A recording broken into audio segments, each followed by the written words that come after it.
Hello la communauté Feng Shui. Alors si nous parlions aujourd'hui un peu technique, le Feng Shui se joue à plusieurs niveaux. Il y a un niveau logique, il y a un niveau pratique, il y a un niveau intuitif, il y a un niveau holistique et il y a un niveau technique. Le principal pour un expert ou un consultant. Et au niveau des outils de lecture et d'analyse Feng Shui de chez vous, de votre cabinet de travail ou de votre domicile, il existe donc des outils de lecture. Voyons un petit peu ça.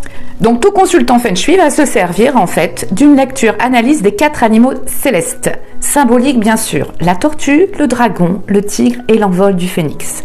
De votre lieu de travail ou de votre lieu d'habitation, ce fauteuil symbolique Feng Shui, s'il est présent, s'il ne l'est pas, les forces et les faiblesses, ça va donner une indication et une lecture très précise de ce qui s'y passe.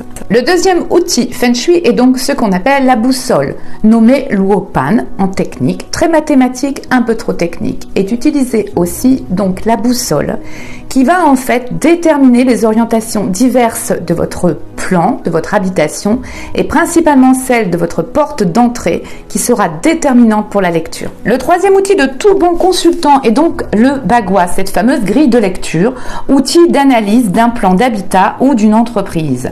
Donc il peut être parfois vu en forme octogonale, mais je choisis ici de vous présenter le carré Loshu, ancien carré mathématique chinois. Donc ce bagua est composé de 9 cases, identifiant un domaine de votre vie, un élément, une couleur, un chiffre, un organe aussi qui n'est pas présenté ici, et enfin des trigrammes qui ne le sont pas non plus. Ce bagua va nous donner des lectures, des interprétations de ce qui se passe soit dans votre entreprise, soit chez vous dans certains domaines de vie. Au niveau du particulier, au niveau de l'entreprise, ces domaines de vie diffèrent un peu.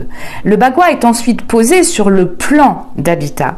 Et là, nous allons en fait analyser, voir ce qui se passe au niveau de tous les domaines de vie. Pour les particuliers, par exemple, où se situe votre secteur amour? Quelle est l'énergie de votre relation amoureuse? Si ce palais de vie est implanté au niveau du plan avec la lecture du bagua, au niveau d'une buanderie, au niveau de la salle de bain, au niveau d'un secteur manquant, ça livre déjà pas mal d'indices de lecture.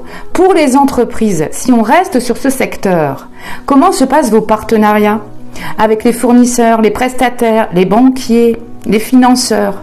Et oui, c'est vraiment par cette analyse technique que nous allons pouvoir déterminer ce qui se passe dans votre vie professionnelle ou votre vie personnelle. Pourquoi les blocages? Pourquoi les contrariétés? Pourquoi des choses qui reviennent sans cesse?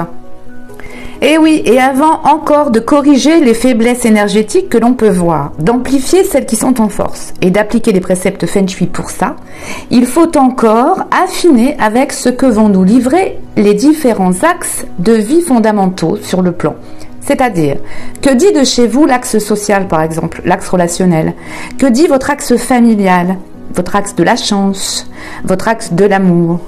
Parce que oui, imaginons que votre secteur amour soit situé sur un axe qui va du garage vers une chambre, ou bien encore d'un KGB vers un secteur manquant.